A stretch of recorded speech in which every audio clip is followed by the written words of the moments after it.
గన్నవరం విమానాశ్రయానికి అంతర్జాతీయ హోదా కల్పిస్తూ కేంద్ర మంత్రివర్గం తీసుకున్న నిర్ణయానికి రాష్ట్రపతి ప్రణబ్ ముఖర్జీ అధికారిక ముద్ర వేశారు. మరో 3 నెలల్లో ఈ విమానాశ్రయం నుంచి తొలి అంతర్జాతీయ విమానం దుబాయ్కు ఎగరబోతోంది. ఇందుకోసం జులై నెలాఖరులోనే ఇమ్మిగ్రేషన్, కస్టమ్స్ విభాగాల ఏర్పాటుకు భవన నిర్మాణం పూర్తి చేయాలని భావిస్తున్నారు. పౌర విమానయాన మంత్రిత్వ శాఖ ఎమిరేట్ ఎయిర్లైన్స్తో దుబాయ్ సర్వీసుల కోసం చర్చలు జరుపుతోంది.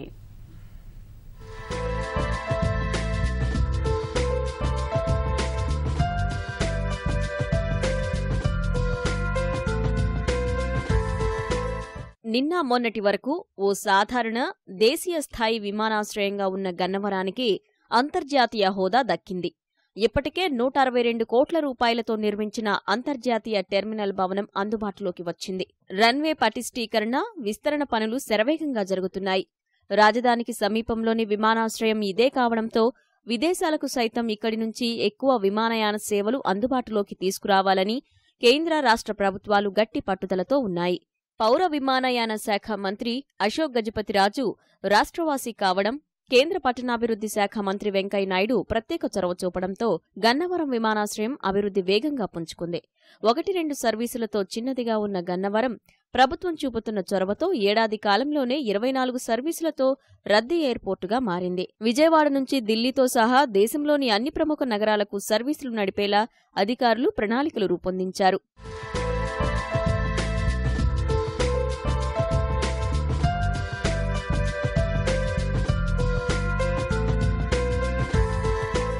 రెండు 2016-17 తొలి అర్ధ సంవత్సరంలోనే గన్నవరానికి విమాన ప్రయాణికుల సంఖ్య 70% పెరిగింది. త్వరలోనే దుబాయ్, సింగపూర్తో పాటు ఆసియా దేశాలకు అంతర్జాతీయ సర్వీసులు నడపాలని భావిస్తున్నారు. ఇదే జరిగితే కృష్ణా, గుంటూరు, గోదావరి జిల్లాల ప్రజలు హైదరాబాద్ వెళ్లే అవసరం లేకుండా నేరుగా గన్నవరం నుంచే విదేశాలకు వెళ్లే సౌకర్యం కలుగుతుంది. ఇప్పటివరకు 2886 మీటర్లుగా ఉన్న రన్వేను 3360 మీటర్లకు పొడిగిస్తున్నారు. ఇది పూర్తయితే కోడియి తరహా విమానాల రాకపోకలకు అవకాశం ఏర్పడుతుంది. ప్రస్తుతం విమానాశ్రయం 535 ఎకరాల్లో ఉండగా మరో 740 ఎకరాల భూమిని విస్తరణ కోసం సేకరించారు. విమానాశ్రయ అధికారులకు ఈ భూమిని అప్పగించడంతో 1275 ఎకరాల్లో బృహత్తర ప్రణాళికను అమలు చేస్తున్నారు. విజయవాడ నుంచి ప్రపంచంలో ఎక్కడికైనా చేరుకునేలా ఒక్కో విమాన సర్వీసును అధికారులు పెంచుకుంటూ పోతున్నారు. ఏడాదిన్నర వ్యవధిలోనే సర్వీసుల సంఖ్య రెట్టింపు చేశారు. ప్రయాణికులు 2 ఏళ్లలో ఏటా 3 రెట్లు పెరుగుతున్నారు.